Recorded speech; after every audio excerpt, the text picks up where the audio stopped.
तो जो हमारा पहला चैप्टर है उसके बहुविकल्पीय प्रश्न करेंगे आज।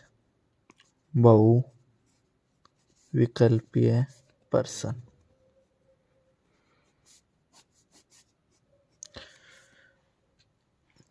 तो इसका पहला प्रश्न है,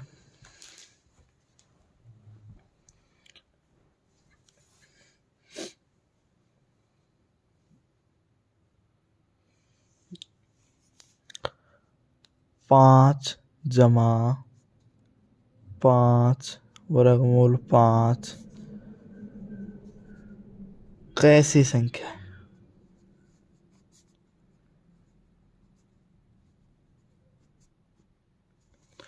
मतलब ये कैसी संख्या है?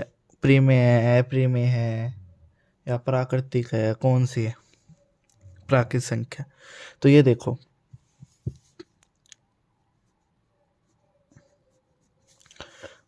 हम जानते हैं कि जो 5 है यहाँ पे वो है प्रीमेय संख्या।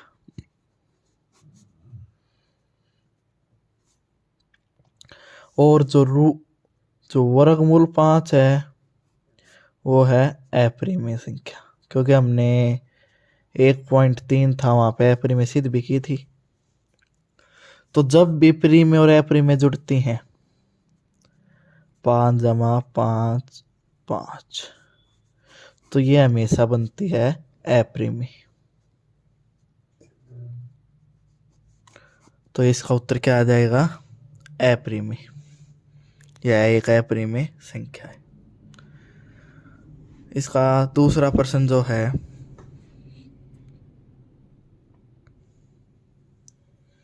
वो है,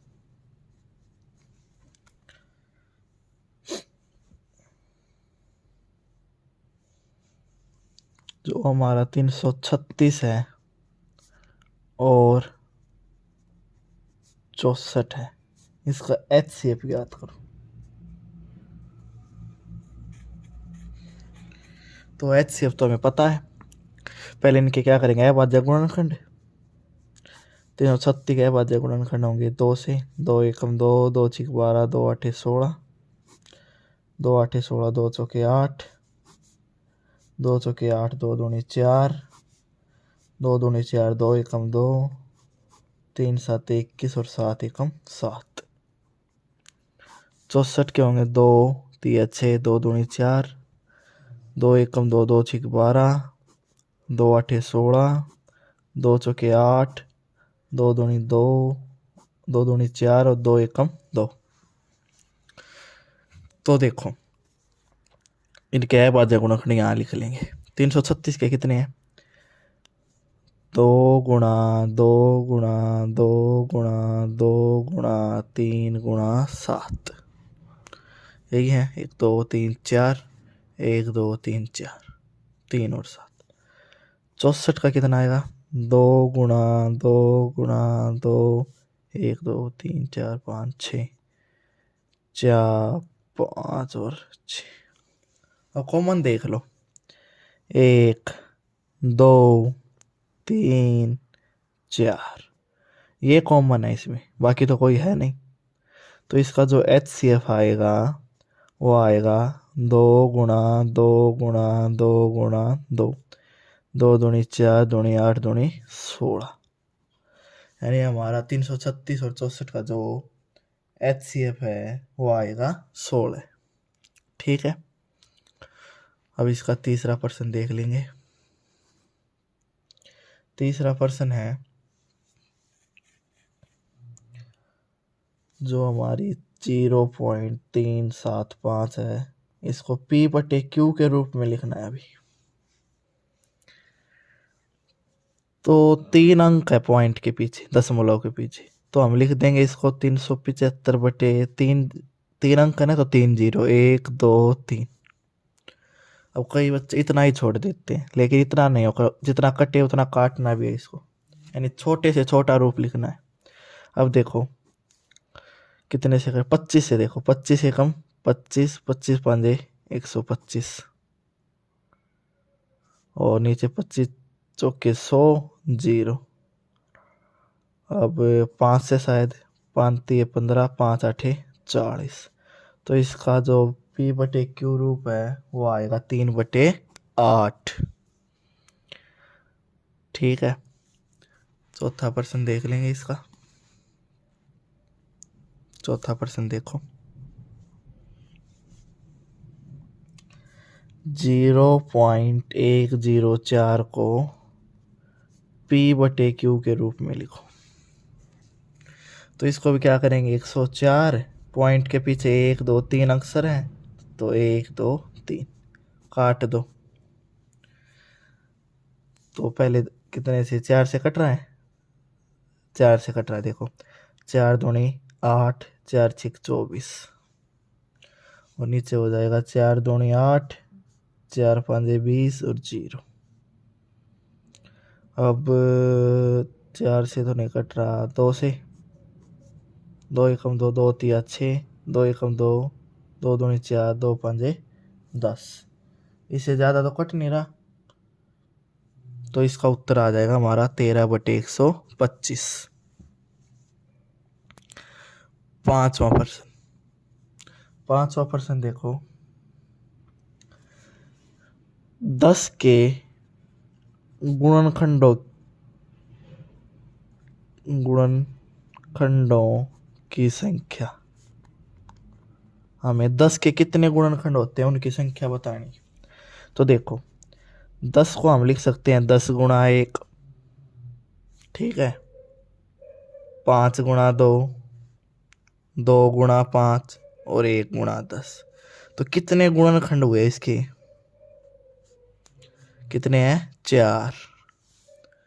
और इसी के मैं पूछ लूं कि 10 के, चलो छठा प्रश्न बना लेते हैं इसको, 10 के कितने अभाज्य गुणनखंड होंगे, अभाज्य गुणनखंड होंगे। 10 के गुणनखंड कितने हुए, 4, और अभाज्य गुणनखंड तो हम कर लेंगे इसके, तो 2 5 5 एकम 5।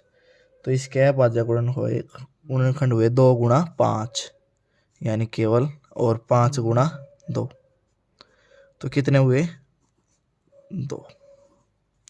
ये इसके अभाज्य गुणनखंड है और ये इसके गुणनखंड है। इनमें थोड़ा सा अंतर होता है, वो यहाँ देख लो, गुणनखंड 4 है और अभाज्य गुणनखंड 2 है। ठीक है, सातवां प्रश्न देखो, थोड़ा इसमें वो कर लेंगे जो थोड़े अलग होंगे। देखो कुछ थोड़ा सा अलग है, कोई दो संख्या है, दो संख्याओं का HCF दे रखा है आपके बारे में, जो कि 4 है। ठीक है, दो संख्याओं का HCF दे दिया और उनमें से एक संख्या दे दी। दो संख्याओं का HCF 4 है और जो LCM है, LCM है इसका, देखो LCM नहीं दिया इन्होंने, इन्होंने एक संख्या दे दी और एक संख्या 20 है। यानी कि क्या किया, एक तो HCF दे दिया और एक संख्या दे दी, और ऑप्शन में दे दिया कि दूसरी और पूछ लिया दूसरी संख्या कौन सी होगी। हमें क्या निकालना है, दूसरी संख्या। और ऑप्शन देखो एक बार, इसके ऑप्शन है इसके 24 28 44 या सभी। ठीक है, डी है सभी। तो बताओ इसका क्या होगा दूसरी संख्या। तो हमें HCF 4 दे रखा है ना, तो हम देख लेंगे कि 20 का और इनमें से किस कौन से 4 के गुणनज है। देखो 20 4 के पहाड़े में आता है, ठीक है, इसमें से कौन कौन से 4 के पहाड़े में आते हैं वो देख लो। 24 भी आता है, 28 भी आता है, 44 भी आता है, तो इसका ऑप्शन क्या हो जाएगा, सभी। ठीक है, HCF वही तो होता है जो इसके गुणनज होते हैं। अभी ये 4 इसका HCF है, तो 20 4 का गुणनज है ना, तो 4 से पूरा भाग होता है, विभाजित होता है, तो इनमें से ऑप्शन में कैसे देख लेंगे कि कौन कौन से 4 से विभाजित होते हैं, वही ऑप्शन हो जाएगा। ये तीनों होते हैं तो उपरोक्त सभी हो जाएगा। ठीक है, अगला प्रश्न देखो। इसका जो अगला है,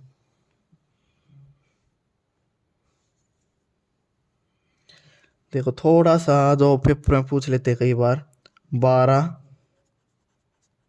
और 20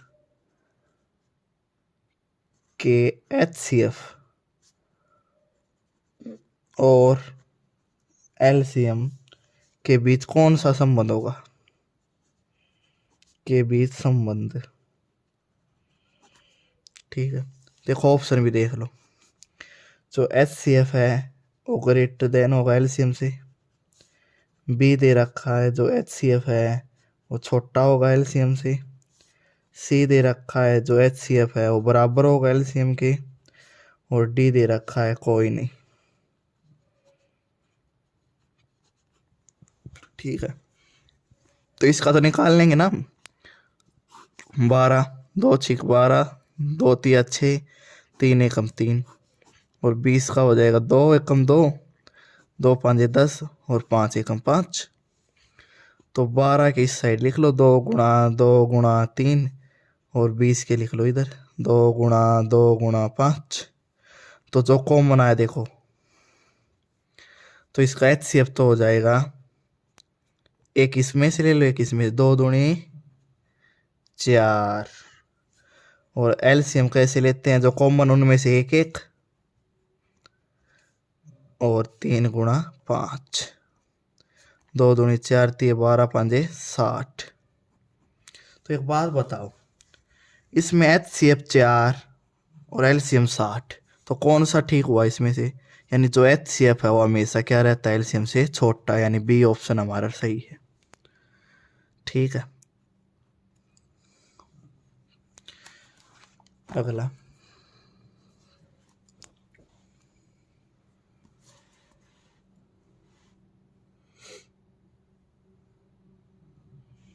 इसी में तो ये सिंपल पूछ लें कि यदि G और L दो धनात्मक पूर्णांकों के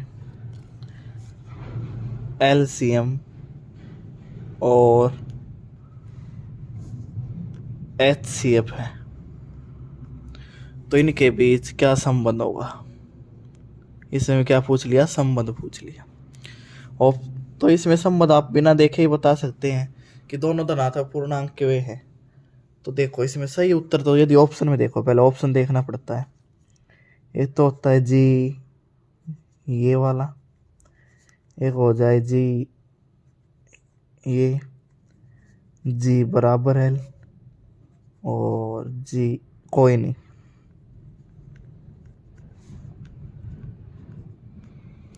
तो इसमें देखो हमेशा जो HCF होता है, अब की बार पहले LCM है, यानी G LCM और L HCF है, ये भी देखना होता है। तो LCM तो हमेशा बड़ा होता है ना, तो इसका ऑप्शन क्या आएगा, ए, ये वाला। ठीक है,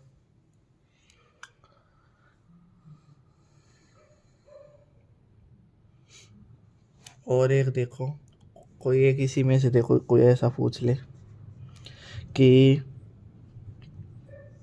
किन्हीं दो संख्याओं का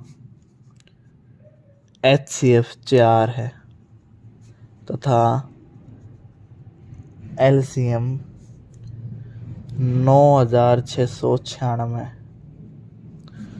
तो HCF LCM दे दिया, दूसरी संख्या क्या होगी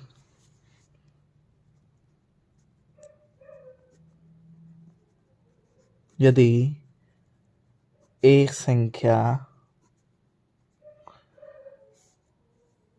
96 हो। तो देखो क्या क्या दे दिया, HCF दे दिया, LCM दे दिया और संख्या दे दी। तो हमारा वही पुराना फॉर्मूला, दो संख्याओं की गुणा बराबर होती है HCF गुणा LCM की। ठीक है, तो दो संख्या में से हमें एक दे रखे, कौन सी, 96, दूसरी को हम x मान लेंगे। HCF 4 है और LCM 96। तो 96 को इस साइड ले जाएंगे तो x जो है वो हो जाएगा हमारा 4 गुणा 9696 बटे 96। तो 96 से ये काटें, देखो 96 एकम 96, 9 ना का चढ़ा दी 0, 96 एकम 96, 4 से इसकी गुणा कर दो तो ये आ जाएगी हमारी दूसरी संख्या 404। ये देखो कई इसमें गलती करते हैं, तो ऐसों को आप भाग कर लिया करो। 96 एकम 96, 9, देखो 9 इसमें नहीं गया तो 0 चढ़ानी पड़ेगी, अब अगला पॉइंट उतरेगा। अब 96 एकम 96, तो ये आएगा। अब इसकी 4 के साथ गुणा करेंगे तो ये हमारा दूसरी संख्या आ जाएगी।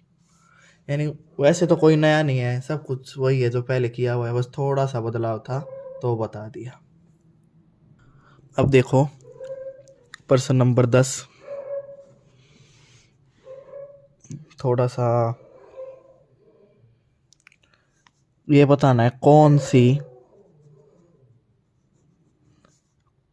अपरिमेय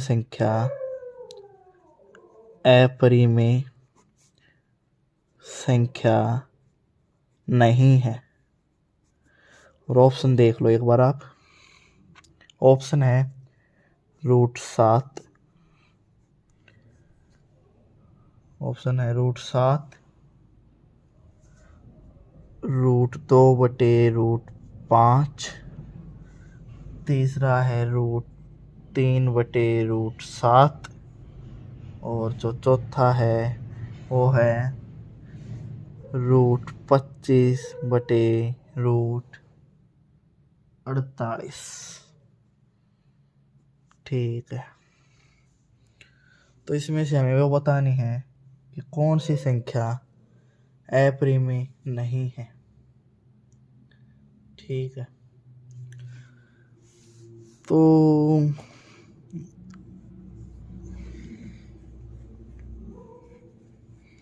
इसकी जगह आप 49 कर लो। हाँ, अब देखो ये तो ठीक है, इसके ये दोनों हमने पहले 1.3 में अपरिमेय सिद्ध कर चुके हैं, इसको भी कर चुके हैं। ये देखो √25 किसका होता है, 5 का, और √49 7 का।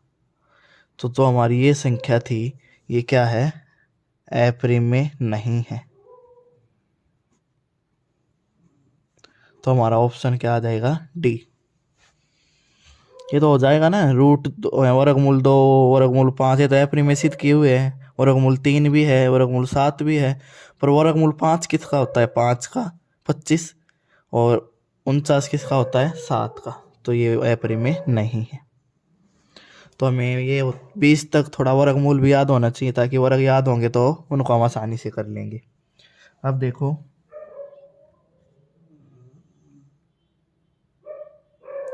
जैसे देखो कुछ ऐसा आ जाता है, थोड़ा सा घुमाने के लिए, कैसी संख्या है ये। तो इसमें देखो कई गलती कर देते हैं और लिख देते हैं कि अपरिमेय, पर इसको देखो दोनों के है तो हम साथ में लिख सकते हैं इसको। 3/12 काट दो, ये हो जाएगा 1/4। एक, अब ऊपर 1 का वर्गमूल कितना होता है, 1 ही होता है खुद, और 4 किसका वर्गमूल होता है, 2 का। तो 1/2 अपरिमेय नहीं है, कौन सी संख्या है ये, परिमेय है। तो दोनों का अलग हो तो उनको एक साथ भी लिख सकते हैं हम।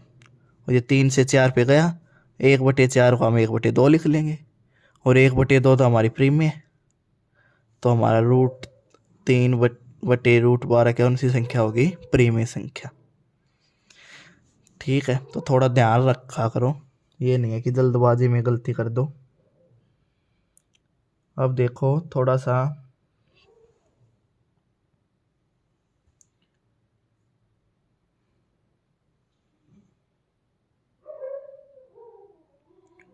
थोड़ा सा अलग है, जो कि 12वां प्रश्न।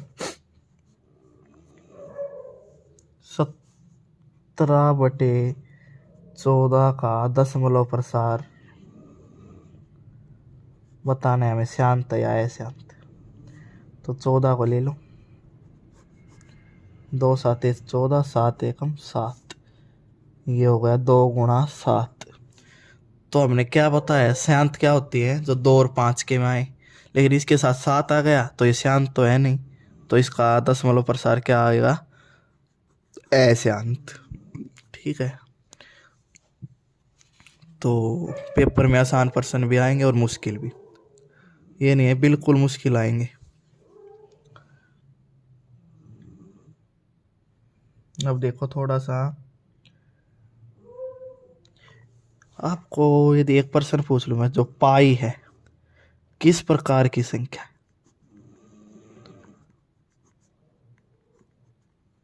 किस प्रकार की संख्या है? पाई यानी प्रीमेय है, अप्रीमेय है, क्या है? तो कुछ बच्चे इसको कह देंगे कि हम पाई को तो लिखते हैं 22/7, तो यह तो प्रीमेय है, पर ये गलत हो जाएगा आपका। पाई की जो रियल वैल्यू होती है वो तो 3.14 फिर समथिंग चलती रहती है। इस हमारे जो पाई है हमारी, वो कभी भी आ जाए तो कैसी संख्या है, अप्रीमेय संख्या है, ना कि प्रीमेय। ठीक है, और 9th क्लास में इसकी पूरी वैल्यू दे भी रखी है, ये कभी ख़त्म नहीं होती है, इस हमारी अप्रीमेय संख्या है। ठीक है, और इसका 14वां सवाल देखो।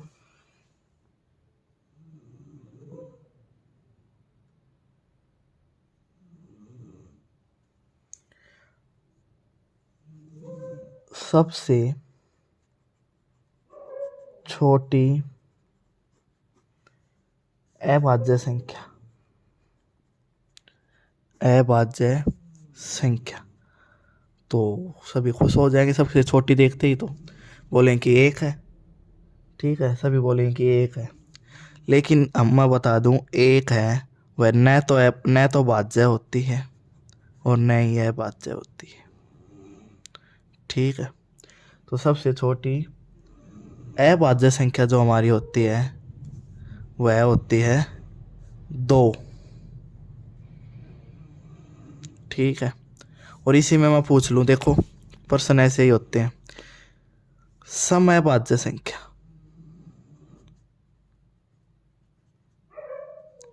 समअभाज्य संख्या, तो वह भी कितनी आई, सबसे छोटी हमारी, सबसे छोटी या कोई भी हो मेरे हिसाब से 2 ही आएगी। सम भी और अभाज्य भी ऐसी संख्या तो कौन सी हमारी, 2। तो आपसे पूछे सबसे छोटी अभाज्य संख्या तो भी 2 आएगा, और समअभाज्य संख्या तो भी 2 आएगा। ठीक है, 16वां देखो इसका, मैं पूछ लूँ 3 माइनस वर्गमूल 3 कैसी संख्या है, कैसी संख्या है? तो देखो 3 हमारी प्रीमेय है और यह अप्रीमेय है, तो जब भी प्रीमेय में अप्रीमेय जुड़े या प्रीमेय में से अप्रीमेय घटे, हमेशा हमारे पास कौन सी आती है, अप्रीमेय। ठीक है, तो ये भी कौन सी संख्या है, अप्रीमेय संख्या है। अगला प्रश्न देखो 17, इसमें है, मान ले आपको, देखो उसमें 1.2 में जो आखिरी प्रश्न था उसमें उसी की तरह है कि एक वृत्ताकार पथ है। ठीक है, उस पे 3 धावक दौड़ना शुरू करते हैं, तो जो पहला धावक है उसको उसका पूरा चक्कर पूरा करने में समय लगता है 3 घंटे।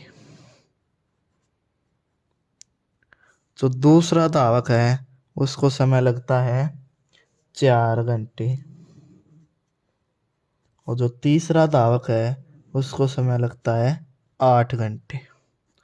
ठीक है, तो तीनों का मान, वो यहाँ से शुरू होते एक साथ भागना शुरू किया, तो तीनों का दोबारी को कितने समय बाद वे तीनों दोबारा मिलेंगे? तो मैंने बताया था ना, जब भी दोबारा मिलना तो हम क्या निकाल देंगे, इसका एलसीएम। तो निकाल दो, 3 का, 4 का और 8 का। 3 एकम 3, 2 दूनी 4, 2 एकम 2, 2 चौके 8, 2 दूनी 4, 2 एकम 2। तो 3 का तो लिख देंगे 3 गुणा 1, 4 का लिख देंगे 2 गुणा 2, और जो 8 है उसका लिख देंगे 2 गुणा 2 गुणा 2। तो हमें निकालना होता है एलसीएम।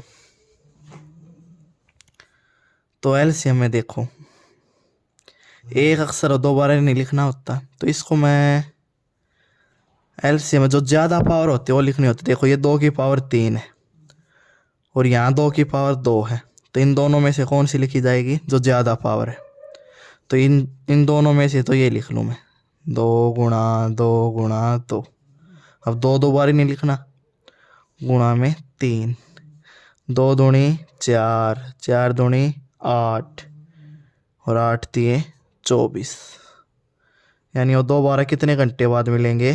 24 घंटे बाद।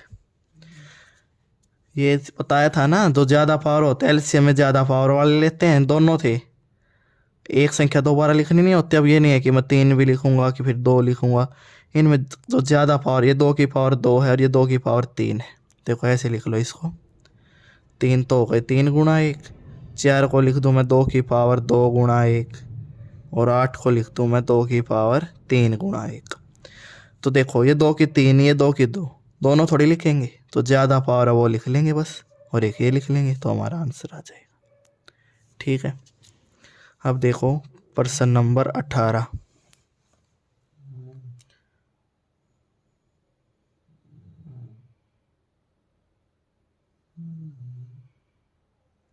यदि कोई संख्या बता दे कि हमें ए और 1 का एचसीएफ ज्ञात करना है, एचसीएफ ज्ञात करना है। अब कई बच्चे सोचें कि ए की तो कोई वैल्यू नहीं दी, ये नहीं दिया। तो देखो, हम 1 का किसी के साथ भी एचसीएफ निकालेंगे तो उसका एचसीएफ कितना आएगा? 1 ही आएगा, याद रखना। चाहे किसी के साथ निकालो, हमेशा एचसीएफ कितना आता है? 1। तो इसका आंसर आ जाएगा 1। अगला देखो, देखो पूछ ले कि कुल कितनी अभाज्य संख्याएं होती हैं? कितनी अभाज्य संख्याएं होती हैं? तो क्या लिखोगे? अब ये बता, अभाज्य संख्याओं को गिन लो कि ये तो नहीं बता कि 2 अंकों के 3 के, ये तो ऐसे तो कितनी हो जाएंगी, इनकी कोई गिनती थोड़ी है। तो इसका आंसर हम लिख देंगे अनेक। ठीक है, तो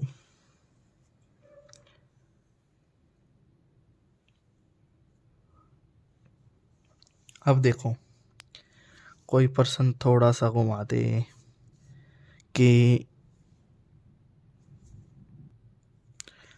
परिमेय संख्याओं, कोई भी परिमेय संख्याओं का योग या अंतर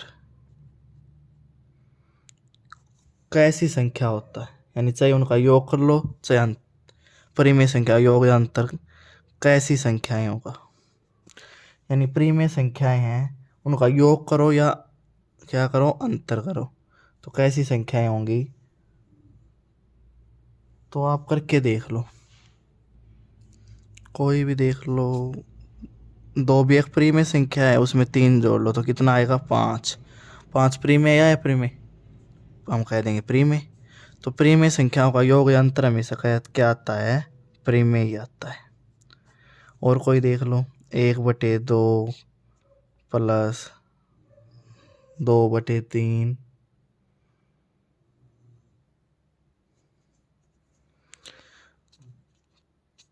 तो एलसीएम आ जाएगा 6, 3, 4, 7/6। ये भी परिमेय या अप्रिमेय? बोलो।